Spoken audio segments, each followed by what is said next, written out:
On tonight's edition of the CHGO Cubs Related Podcast, we are about 24 hours from the World Series beginning, but for the Cubs, we enter into the offseason. We'll talk about a tale of two halves in 2025 and the implications for 2026 on tonight's edition of the CHGO Cubs Related Podcast.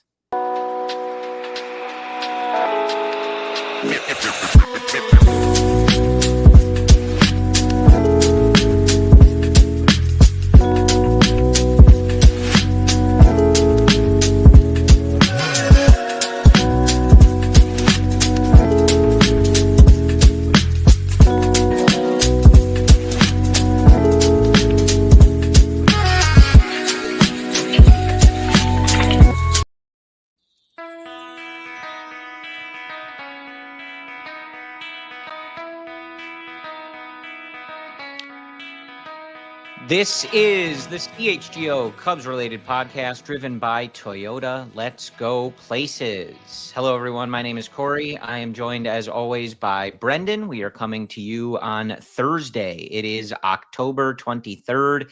And as I alluded to in our opening here, we are just a day away from the Los Angeles Dodgers and the Toronto Blue Jays beginning the 2025 World Series. Of course, Brendan, unless the rules have changed, that means it doesn't include the Chicago Cubs. So we are in off-season mode. We are waiting to finish the World Series so that the Cubs can make some moves and we can really dive into how Jed Hoyer and company construct the 2026 Chicago Cubs.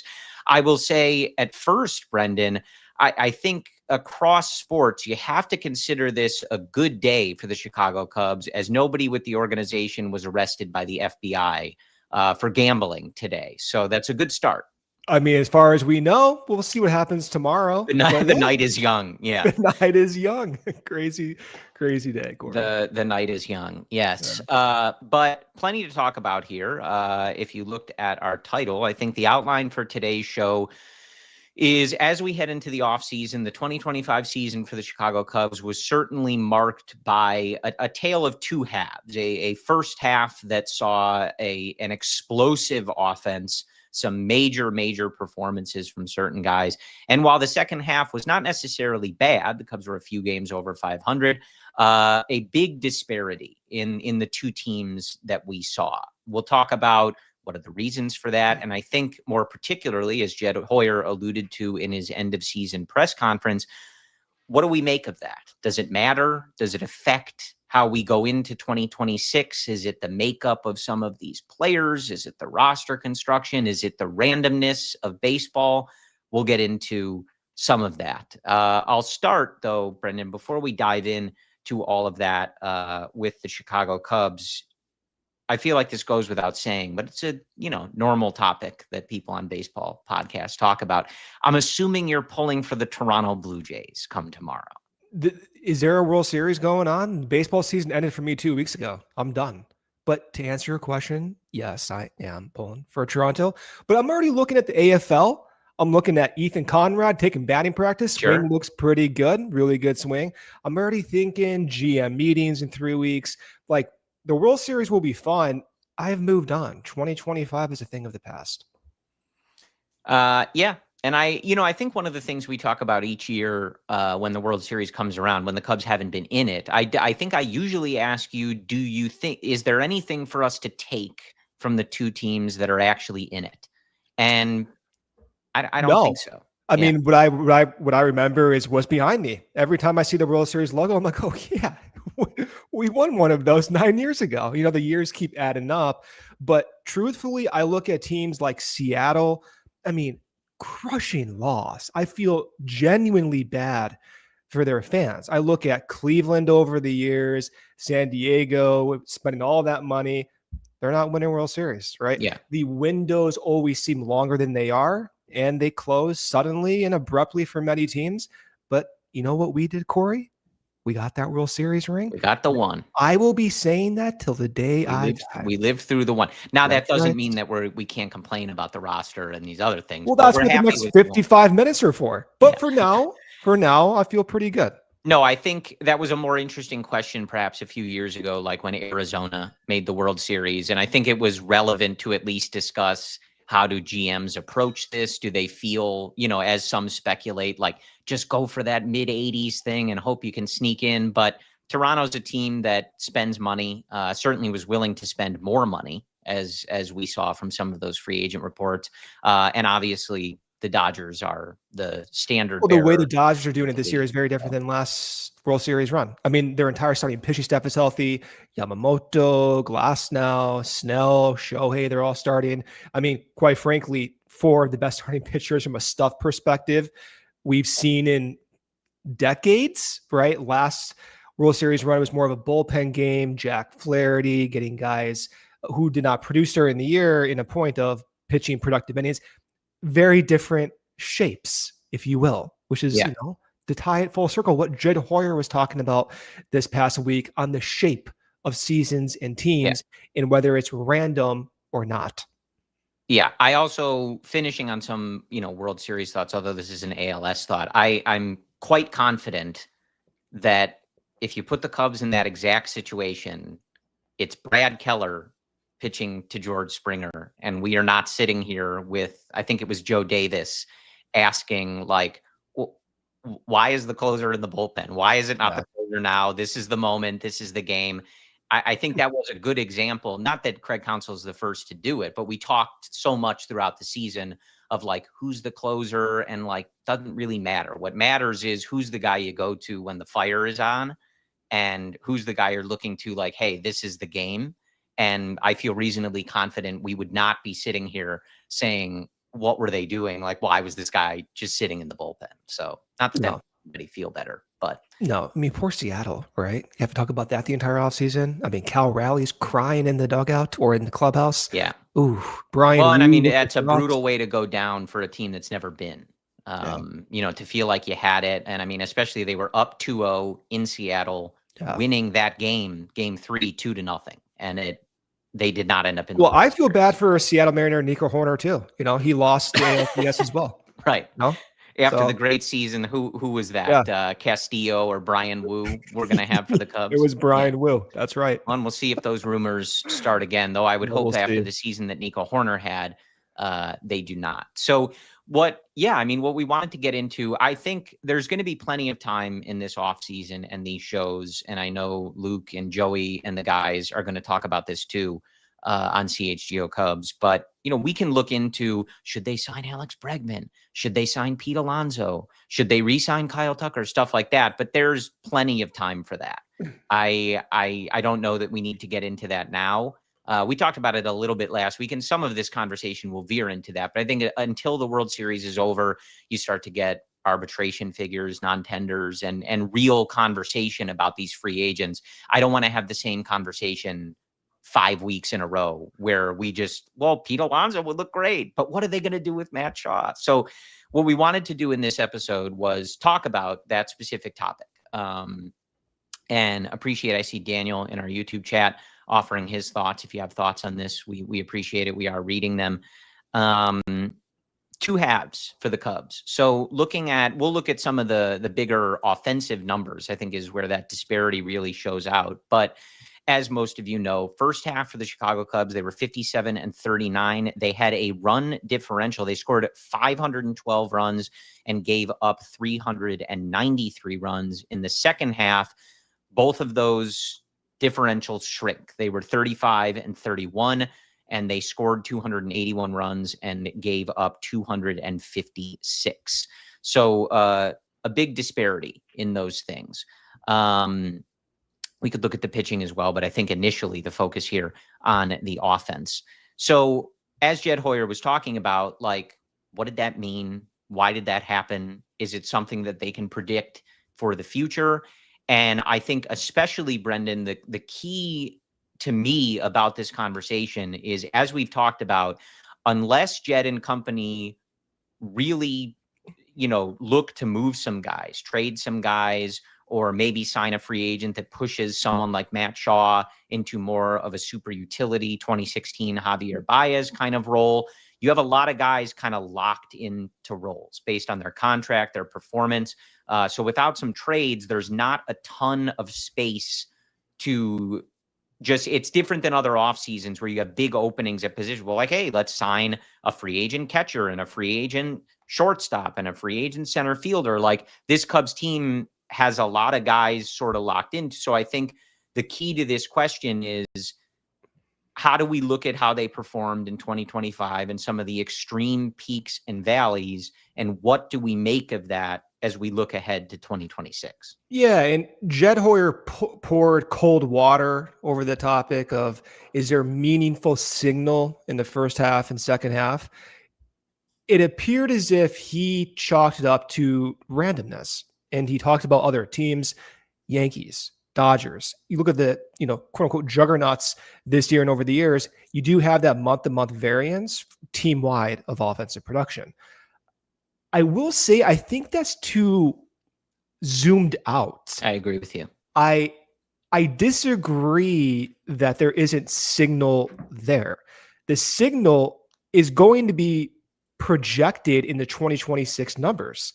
Seiya Suzuki's 340 weighted on base average second half is going to be projected by a dip in his overall projection, and not dip in terms of previous years, dip in what you and I, the fan, thought he was achieving in 2025. So there is signal there. The signal is that the first half we saw some of those booming emergences from PCA, from Seiya, it wasn't real. It wasn't as good as you and I thought it could be. And so I think if you look at it from that perspective, then you start thinking, okay, well, then the projection is going to be the same entering 2025 from the front office's perspective, in our perspective, and by all these different outlets' perspective. If that's the case, you're losing Kyle Tucker. And I know there's a lot of annoyance with Tucker's second half and the injuries, but you're losing 5 wins above replacement. You're not buying that in one player on the market unless you bring Tucker back. How are you going to bring in 5 wins in right field or a different position? And there's no obvious guy on the market like you talked about. So I do think, as we sit here now, expecting this team to be better next season relies on younger players taking those next steps. I imagine that could happen. I'm not comfortable with that. You know how I am as a fan. I want confidence. And right now, you are not going to get confidence in the 26 projections unless you make moves outside the organization. Yeah, I do think it's somewhere in the middle. I think waving it off as completely meaningless doesn't necessarily work for me. There is a randomness to it, right? Like, baseball has a lot of randomness to it. Who you're facing, stretches where you face really good pitching, travel, and just, we've seen this. Like, certain guys, Ian Happ is a great example of this. Like, a guy whose overall numbers at the end of the year usually are very consistent, very solid for his position, the money he's making, all those things. But if you only looked at that, you would be missing somewhat of, like, how does that actually come about in the season? And we did see this from this team. Like, this offense was not consistent and often, struggled a bit in the grand scheme of things in that second half. We also saw some of these guys, with really drastic differences in those and splits. That's why they won 92 games, which, again, it's a lot of wins, but it's the reason they're not winning 95 plus. My comfort level is 95 plus. So when they're not winning 95, those values you're talking about, it doesn't sit well with me. There was a time there in the end of May, early June, that I'm thinking those values are not going to be real for us, that we're going to be extended beyond that.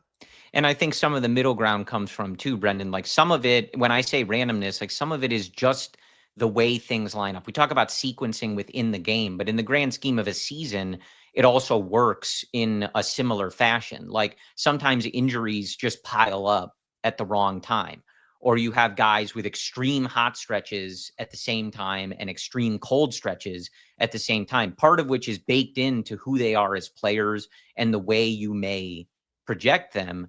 But ultimately, like, it's unlikely that it's something where you can attribute a great reason as to why some of the guys are struggling at the same time. And we ask those questions like, man, what happened to these guys all, in this second half in this year? I think in particular, it was like Bush and Seiya and PCA kind of struggled right around that like all-star break time, coming out of the all-star break all at the same time. Like, I don't think there's a grand reason for that. Like, oh, there was a bug going around the clubhouse, or they were all working on a mechanical change that was bad. Unfortunately, it just happens at the same time. So some of it is part of this like overall just big picture like baseball randomness, but I at the same time I don't think you can write it off as not something you have to take a look at when you're figuring out the identity of this team and trying to get better going into next year. Some of it you're going to be able to control, some of it you won't. But we'll keep diving in. We're going to hit our first ad break here, and then we'll continue talking about 2025 and how Jed can build for 2026. Whatever the moment, it's never ordinary at Bet365. And right now, new customers get $200 in bonus bets when you bet just $5.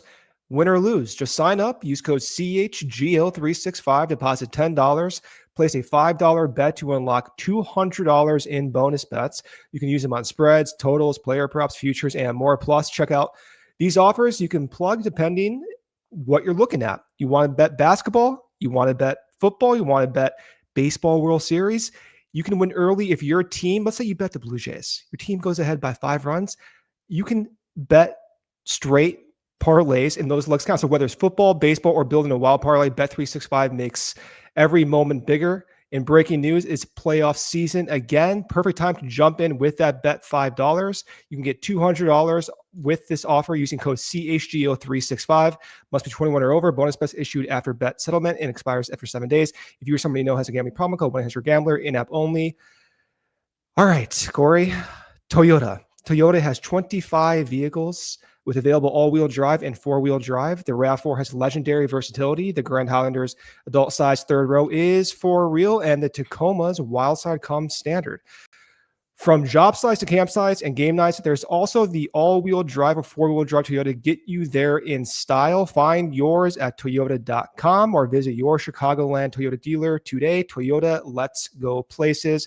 Also, become a CHGO diehard and upgrade your fandom today. Get access to our exclusive rank content, a free t-shirt, plenty of discounts on future merch and events, plus access to our CHGO Discord lounge where we all hang out and talk Chicago sports and so much more. Go to allchgo.com for the latest information on how you can join the thousands of CHGO diehards in our community.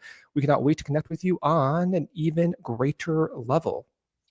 All right, Brendan, I think one of the key disparities that we can look at from the first half and the second half are two of the hottest hitters. They kind of carry the offense a bit in that first half, especially early April, May, March, I guess, to Kyle Tucker and Carson Kelly. So Kyle Tucker in the first half, as defined by Fangraphs, you can obviously change these samples however you want.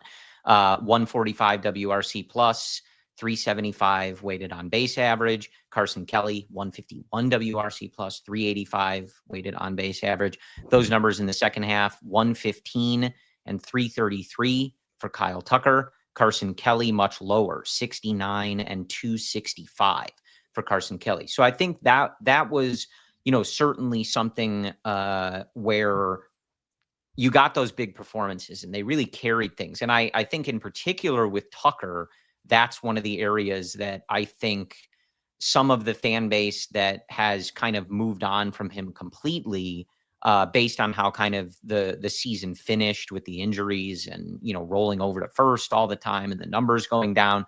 Like, part of the reason that they had that cushion and could kind of stomach some of the stuff that happened in the second half was because of that big performance in the first half, especially by these two guys, not just these two guys alone.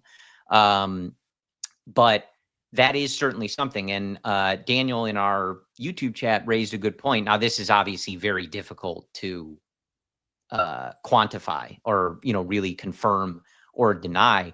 But it is fair, I think, to wonder what effect those guys being red hot, especially like those early months where, Kyle Tucker was hovering around 1,000 OPS. We were comparing Carson Kelly to Barry Bonds for a number of reasons, mostly satirical, but some of which were legitimate in terms of his swing changes. But it is, it's reasonable, I think, for us as fans to wonder, like, did that help some of the other guys in the lineup? Was a hot PCA start improved or at least affected by the fact that you had two guys at least at the top of this order that, as if we were playing, NBA hang time or whatever, like their shoes were on fire. Like these guys were absolutely on fire. Did that kind of set things up for some of these other guys through the lineup? Again, very difficult to figure out. We'd have to know how they were pitching, some of these guys, and if it was affected by that. But certainly when you have a couple guys that look as though you cannot get them out, right? Like, did that affect the deeper part of the lineup so that when those guys struggle in the second half, Kyle Tucker really just coming down to like a normal good hitter versus his kind of superstar first half? Carson Kelly, not great in that second half. So you do, and I think the Kelly thing in particular, Brendan, really we saw that effect. And apologies for my like wild train of thought here, but Kelly in particular, I think one of the big things that played into the second half conversation, once he cooled down and didn't look like the Barry Bonds we were talking about, that's when we started to really get the daily, well, this guy shouldn't be hitting fifth. Who should be hitting fifth? He can't hit fifth. Dansby can't hit fifth. You got to get Carson Kelly out of the 4 spot. You got to get Carson Kelly out of the 5 spot. That's when we really started to see kind of the like, oh, okay, is this lineup as deep as it kind of seemed for those first few months? Right. And these are, questions that they have to answer as they're building the team next year, where right now you don't have Kyle Tucker at all. And those first half booming performances you're talking about, Carson Kelly, Kyle Tucker, Seiya Suzuki, it did allow for the iteration process of Matt Shaw. Shaw was one of the worst offensive contributors in the first half. But in the second half on the team, he was one of the most valuable bats in that lineup. So in the second half, only Ian Happ had a higher WRC plus than Matt Shaw. Shaw in the second half, his WRC plus was 130, weight on base average 354. Ian Happ was nearly 370 for his WOBA and 140 for his WRC plus.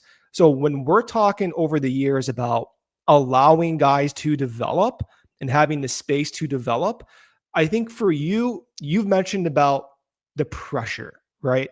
Having guys may not succumb to pressure because they're batting 4th, 5th, or 6th while developing. For me, the way I interpreted that was, well, you allow these guys to adjust because you're top heavy producing value due to superstars. Kyle Tucker, as the example, Seiya Suzuki, as one of the examples in the first half. And because you produce so many runs, that lower end failing iteration process allowed Shaw to find what eventually did work for him because of that failure. When those bats are not available, we're not producing runs, obviously, in the first half, but it makes those glaring developmental timelines even more glaring. It stands out more. And once you can mirror it together where you have, let's say, second half Kyle Tucker or second half Seiya Suzuki matching what you saw in the first half, then Matt Shaw's boom is even more glaringly good. Ian Happ's performance in the second half stands out more, and you become that 95+ win team. The fear is that we're not going to have that next year unless you get Carson Kelly 2.0, Barry Bonds in the first half. It's difficult to imagine without a Kyle Tucker how you can confidently get one of those guys to come out of their shell. Moises Ballesteros, Owen Casey, and so on. Yeah, I think they're going to continue banking on some of that regardless. I mean, every team is to some degree, but we've heard Jed specifically talk about internal improvements, growth from that perspective. And especially, again, just with the way that they've spent money, whether we like it or not, and the lack of, a lot of space to just throw, 3 free agent bats or something like that into this lineup, you're going to be banking on some of that, right? You're going to be banking on Matt Shaw to maybe not necessarily take that same leap that we saw from PCA in the first half, but to be much more like the second half version that had a 130 WRC plus, and who had a better second half than Alex Bregman that everybody's talking about. But you need him to Maybe continue Alex that. Bregman's on the team next year. Listen, I liked it last offseason. I still like it now. I think there's enough. You? I don't know. I don't know. Right? I mean, it's going to set up a longer discussion throughout the offseason. But that one honestly maybe depends on the contract. But yeah, I mean, but they're gonna have to inject reliable offense into this if they don't. I feel like when we're talking about the offense, and I get some of the frustration with Tucker, I do, but I'm not satisfied with the alternative right now. If Tucker's not coming back, we're always, criticizing the front office for not buying more, like certainty. And then at the same time, I'm doing this too. It's like, all right, well, at least I don't have to deal with Tucker's injury. Like, at least I don't have to worry about Tucker's age decline. But what I don't put in the forefront of my head is, how are you going to replace 5 wins? Like, that is so important. And I don't see how right now this team enters next season as an obvious improved offensive team. I don't see that path forward without creativity, and it gives me a lot of concern. And I feel as if we're pushing aside the Tucker situation a little bit too much, and I don't really think we should be doing that. I mean, I'm not. I'm still quite interested in him. I think a lot of the pushing aside is related to just one. I think, there's, like I said, a lot of people are just particularly frustrated with how that played out. And I think, too, a lot of people are just like resigning themselves to that they're not going to do it. And I think they've given up on that exercise. Like, even if it's not Tucker, it's like, all right, well, who's coming in play right field? Like, who's going to be hitting 280? Say it's playing right field. Well, who's going to be DH? Right now, I'd be Moises Ballesteros and Owen Casey, and you just hope and pray to God that everything comes together. No, like, that's what's I don't want them to do this, but you and I joked about this. Like, you can hear Jed saying it, can't you? Like, of course you can. Yeah. So there's two thinking sides to this. One is, which I understand, and I'm guilty of it too. It's like, all right, well, Tucker's not coming back, the injuries, whatever. It could be a good thing. The second side, and to me, when you really think about this, the most pertinent side is, well, who is replacing Tucker? And Fangraphs projections last year for the Cubs were 83. It wasn't that high. Pacoda was 91, okay? But going from 83 to plus 90 without Tucker in that projection is not going to happen. You take Tucker out of this, you're looking at an upper 80s win projection, and that's just unacceptable in my fans' point of view. And right now, it seems that's the likely outcome unless you get super creative, and I hope they do get super creative. Yeah.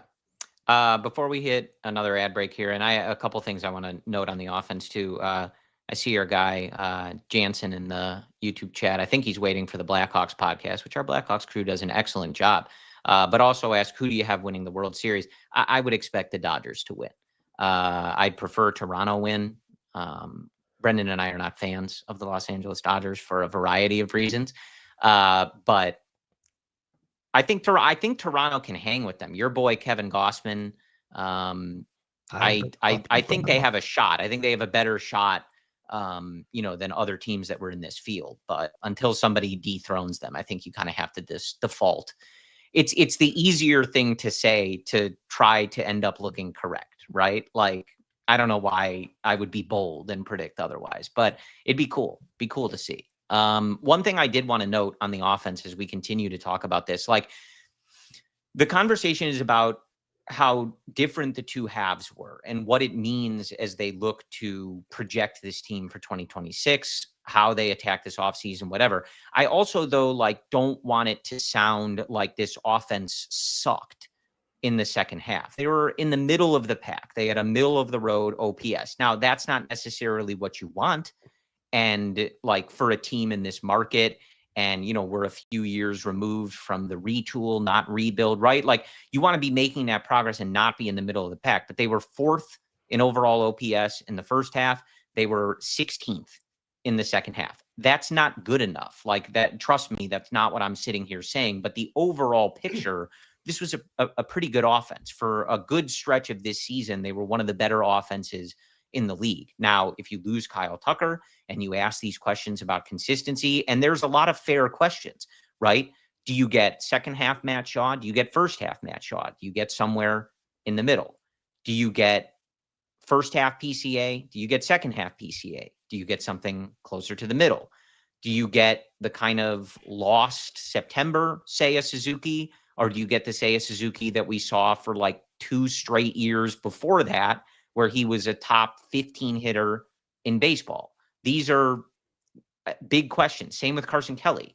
Do you get anything close to what you saw in those first couple months, or do you get more of like a, hey, this is fine enough from a 32-year-old catcher who's calling good games, throwing runners out, like this is fine, right?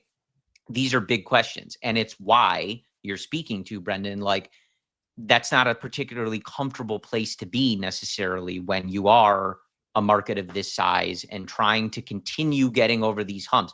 Cubs got over a lot of humps in this season. They made the playoffs again. They won more than 83 games like they had past 2 seasons. They won a playoff series. They won several playoff games in this field, but we got to keep pressing forward, right? Not going backward, not regressing and things like that. And so I think that's the exercise here. And it does get a lot more complicated if you lose Kyle Tucker.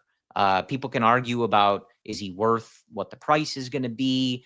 You know, how will they age, you know, given some of the injuries we saw and how it affected his play? That's fine. He's still a really good player. And his overall year was still extremely productive and important to this team.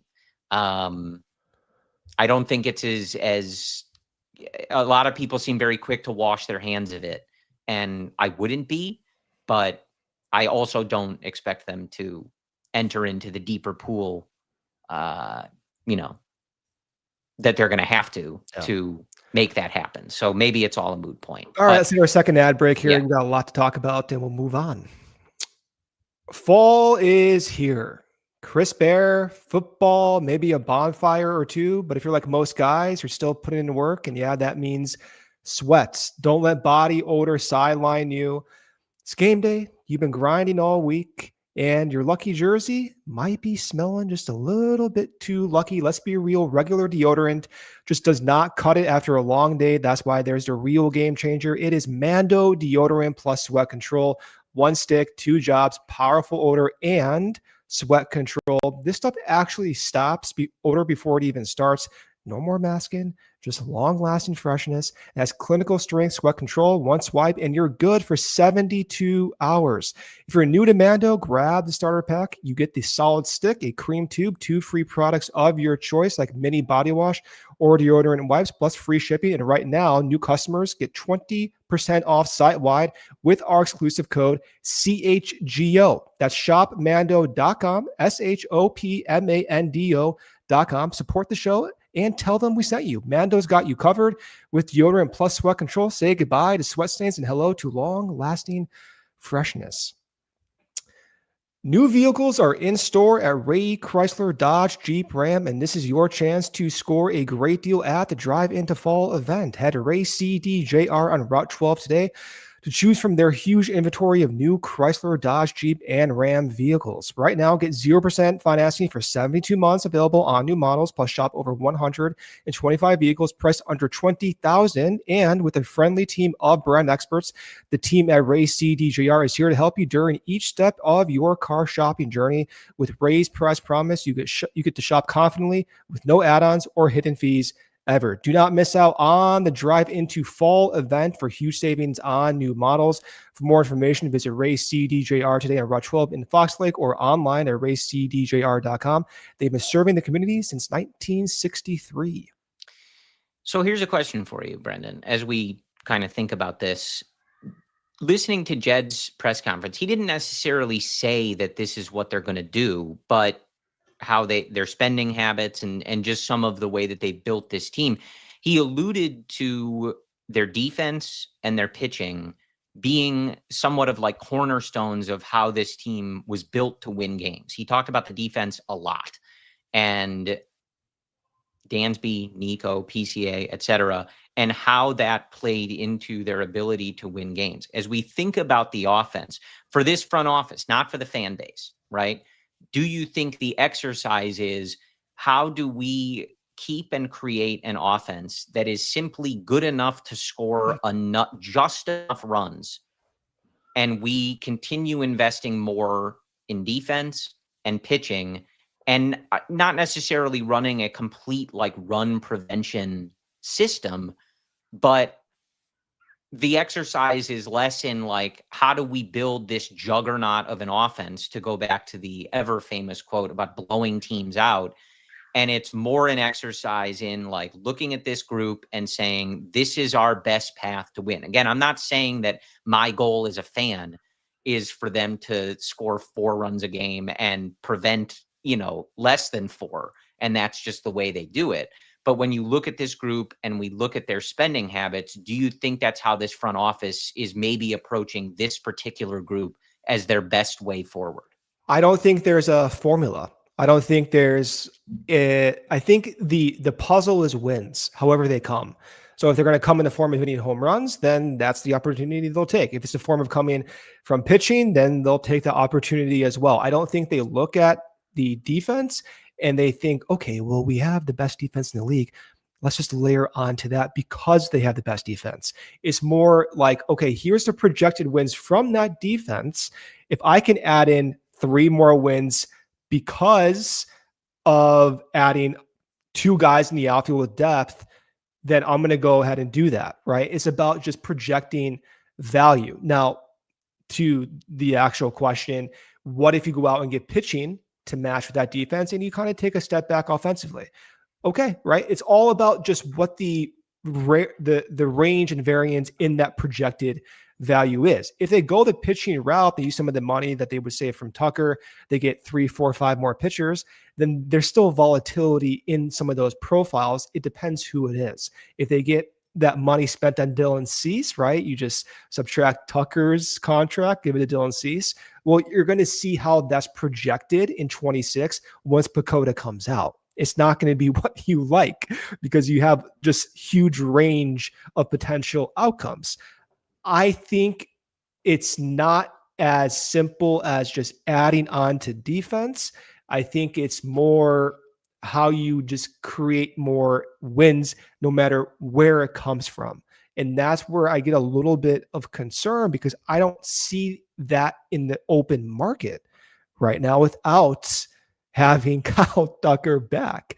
It has to come through some type of trade or unfortunately internal development that will not be reflected in those projections. Yeah.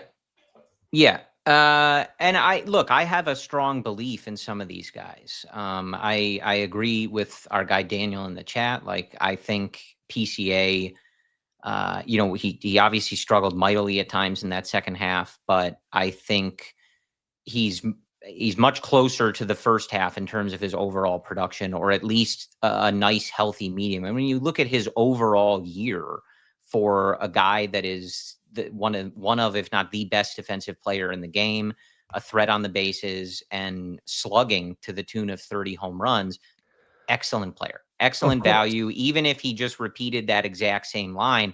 But I think for someone so young, and we have seen him make such drastic adjustments in the different stretches in his career, like maybe he doesn't get back to a consistent level of that like top offensive production that we saw. Then the question would be, would you be comfortable slotting him in the middle of the order, knowing what the floor and ceiling is? The ceiling was an MVP pace, and the floor was a below league average replacement offensive. Yeah.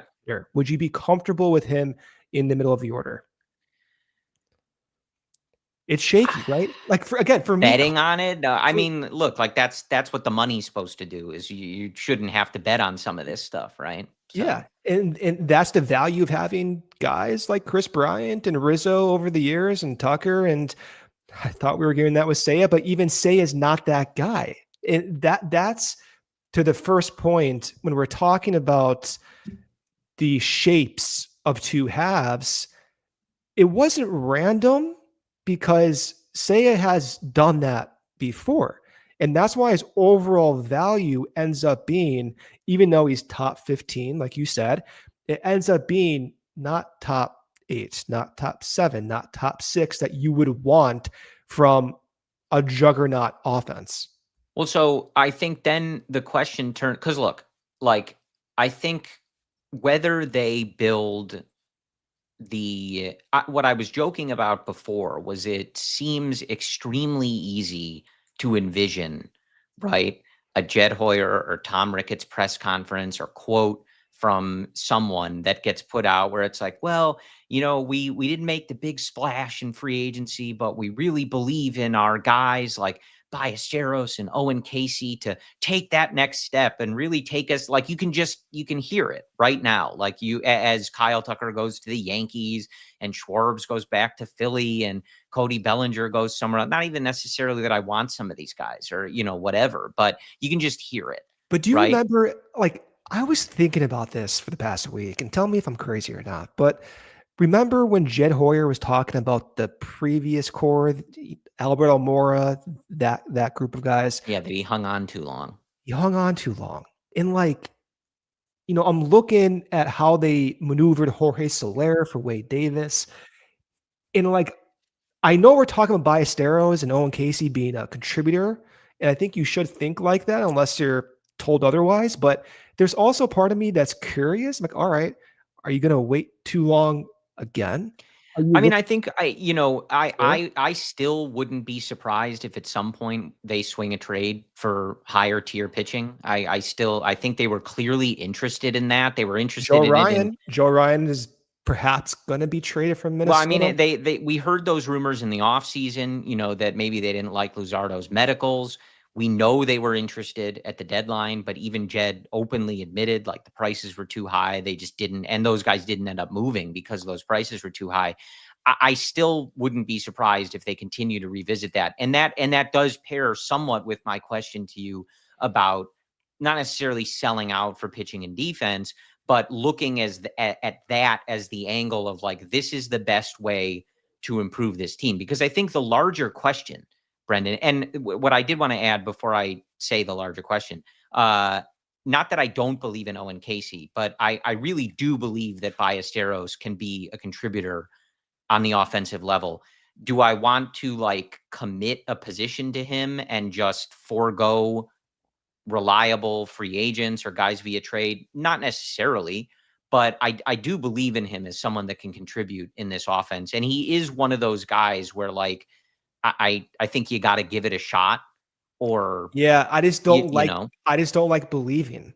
Like, I don't like having a sense of belief because it means there's discussion about that not coming to fruition. Sure. Right. And so I like the formula that we saw play out in the first half. My expectation is guys like Ballesteros will struggle. Owen Casey will struggle because we've seen it with every single Cubs prospect dating back to 2014. I mean, hell, even Rizzo and San Diego in 2012 and 2013, right? Yeah. So I need to build in a reserve for that. And I look at the team right now and I'm like, all right, well, you got Seiya who kind of does the whole volatility thing, right? And so on and so on. I think how I would look at this and kind of tying back into our overall prompt for the evening is all guys, right, go through splits. They are excellent for 1 week, maybe not great the next week. Like you can boil down anybody and find a poor stretch, etc. But we do know that like there are guys on this team that are particularly prone to it and they stand out. They're kind of extreme in how they come about.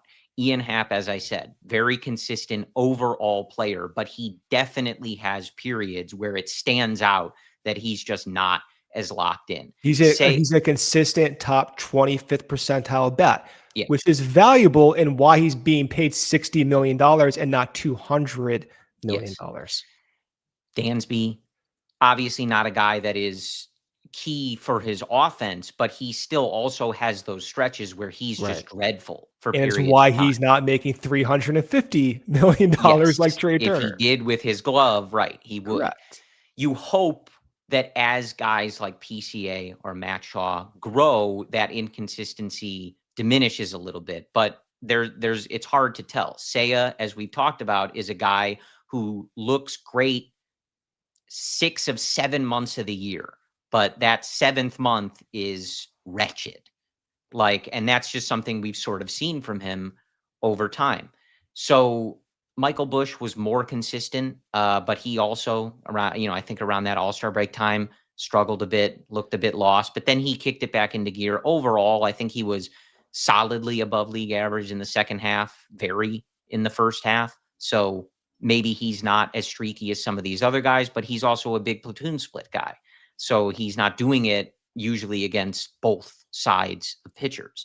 So I think the reason I point all that out is that's not going to go away. If this is a bulk of who your team is, some of that inconsistency is not going to go away. Do they even have a choice? Well, do they have a choice? But that's where I get back into the key for next year. And when we come back from one final ad break, we'll talk about options to maybe mitigate this if it's out there. But you just kind of, to a degree, you have to just kind of hope, Brendan, that it just doesn't happen at the same time. That's one of the things. And there may not be a way around that. Maybe with different guys on your bench and subbing guys in based on matchups and things like that, you can kind of try to cut it off as it's happening. But what we saw in 2025 was you just had a handful of key contributors experiencing this at the same time. And that's when you saw the offense start to take a tick. And we started playing those games we saw every night, Brendan, where it was 2-1 or 3-2. And every single night it was, help Matthew Boyd is perfect tonight because they're not going to score any more runs. Hopefully when they turn it over to Kittredge and Palencia and Keller, they don't give up any runs because it's 2-1 now. And that 2 is going to stay. They have to keep the other one at 1. All right, let's hit our final ad break here, finish up this discussion. College football is back. Tailgates, rivalries, marching bands. Nothing beats being in the stadium with thousands of fans losing their minds with you. But getting tickets, that's the part that always ruins the hype. You're stuck in queues, clicking through endless logins, and right before checkout, boom, there you go. Prices jump out of nowhere. All I want to do is get in the building without that headache. That's why I use Game Time, the app that gives you advantage back to the fans. It's the hack for unlocking amazing tickets experiences in just a few taps. I was looking at Game Time a couple of weeks ago for the USC Michigan game. I'm like, oh, that looks pretty interesting. When USC ended up winning their particular game against the boys in blue, right? You could get pretty cheap prices, right, Corey? Were you looking at that too? Plus, you can follow your favorite teams to get the alerts the moments new deals drop, and with the lowest price guarantee. If you find a lower price elsewhere, Game Time credits you 110% off the difference. Take the guesswork out of buying college football tickets with Game Time. If you're not seeing Corey's face right now, I'm in big trouble over here. Let me tell you that. Download the app. Use code CHGO for $20 off your first purchase. Terms do apply. Tap to go. Download Game Time today. You're not in big trouble. I do think it should be up to our wonderful YouTube viewers or our podcast listeners. You guys decide. Brendan is talking trash on I'm not talking trash. Now hold on. I'm not talking my trash. Alma mater, but he's using his grad school institution. I've been at many. I don't think that's fair. I don't have one. I didn't go to grad school. Well, that's I think you should have to wear and own Arizona State a bit more than you take credit for USC, only when convenient for you. That's my opinion. Listen, but we'll I leave mean, that the to PHNX guys, and we can get along as well. Put me in a studio. I can talk Sun Devil football. All right. Anyway, Cubs related, right? Yeah. Yes. Back to it. I can spin that. Is Jordan Wogu still in the system? We can get back to the Cubs quickly actually? From Michigan baseball. But yeah, centering back on the offense. So I guess the question then becomes, Brendan, when you look at this offseason, outside of re-signing Kyle Tucker, do you find avenues that would mitigate some of what we've discussed? Is it just a necessary baked-in risk to the group that they have and a group that they've committed to in large part, right, for better or worse at a lot of these positions? How do they go about it? And I asked you this last week too, because I remember it coming up. Somebody said it at the press conference. They asked Jed, like, should you just go and get more Nico Horners, right? Firstly, like wishful thinking. Sure. They don't grow on trees. But even putting that in more literal terms, does this team need more higher average but conceding lower slug guys? Because that seems to be what that suggestion. I don't know the reporter that asked that to Jed, and I think Jed gave one of his usual PR like workaround kind of answers to that. I'll start just by noting, like, not that they're all of that caliber, but I think if you want to see the risk of building an offense that relies more on like Nico Horner types, it's what happened to the Brewers in the NLCS. Like, it's very hard when you're facing good pitching. Now, a lot of those hitters are not as good as Nico Horner in terms of their contact ability, their ability to hit for average, pitch selection, etc. But that team succeeded a lot on contact, making contact, putting the ball in play, getting softer hits, forcing the defense, things like that. The problem is when you don't slug, if the ball finds gloves and you're facing Blake Snell and Tyler Glasnow and Yamamoto and Shohei Ohtani and Roki Sasaki, not Does as easy anyone to have a chance? not as no, but not as easy to dip those 75-mile-an-hour line drives into left field, right? And like hope that a bleeder to third base turns into an extra base hit like we saw somewhat throughout. And that's, whatever on the Brewers. I'm not trying to diminish them, but I'm just saying, like, is that the answer? Do they need to sign Pete Alonso? Do they need to bring back Tucker? Like, what helps mitigate this? Or, as I said before we hit our second or our third ad break, like, is it just like you need some of these guys to not get cold at the same time? And then the horses that are driving the cart, like Kyle Tucker, you can't have them get hurt and their production diminish by 30, 40% and expect the offense to just pick up the pieces. We talk about teams on a year-to-year basis, right? We're talking about the 2026 Cubs because that's what's in front of our face right now. Jed Hoyer's front office is extended for the next 5 years. They're looking at, okay, you have 26, you have 27, you have 28. You have this large puzzle that needs to be pieced together. So 26 on paper may not be as projectable as 27. 26 may end up taking a step back in projections because you are losing Tucker. So you may still shoot for the upper 80s. You may shoot for low 90s if you're being ambitious for this front office. But ultimately, it comes back to the point you talked about with Ballesteros and Casey and PCA and seeing, okay, what exactly is that range of outcomes? Is it as narrow as we hope it is in the positive direction? Or is it so volatile that by 27, once we have all this money off the books, maybe we end up shrinking that down and maybe let's give 26 this last look. Let's go spend a lot on pitching. Let's shore up the depth that way. Let's get a little bit better with the positional side. No more John Birdies, no more Justin Turners, no more Willie Castros with negative value. And let's shrink down the margins with depth. And the way I talk about that doesn't that seem likely at this point? Because you do have just Seiya, Ian, Nigo expiring contracts, Tyone expiring contract. Like, this is the team they built, and they probably will have to see it through. Yeah, I do continue to think ultimately the emphasis is going to be on pitching. I just think that's the direction this offseason goes, whether it's free agency, whether it is trading some of those high-level prospects for pitching, kind of finally pulling the trigger, trying to find a cost-controlled ace, someone who you can slot in to go along with this rotation. But I think we talked about this last week too. Like, the pitching has enough questions on its own. You're losing a lot of those bullpen guys that were on shorter term contracts. You have some questions in the rotation just in terms of, what do they do with the Shota Imanaga option decision? What does he look like if he comes back and rehabs from that injury? When does Justin Steele get on the mound? What does he look like? What's his durability as that goes out? Does Matthew Boyd recover from this full season? A lot of innings, a lot of pitches on that arm.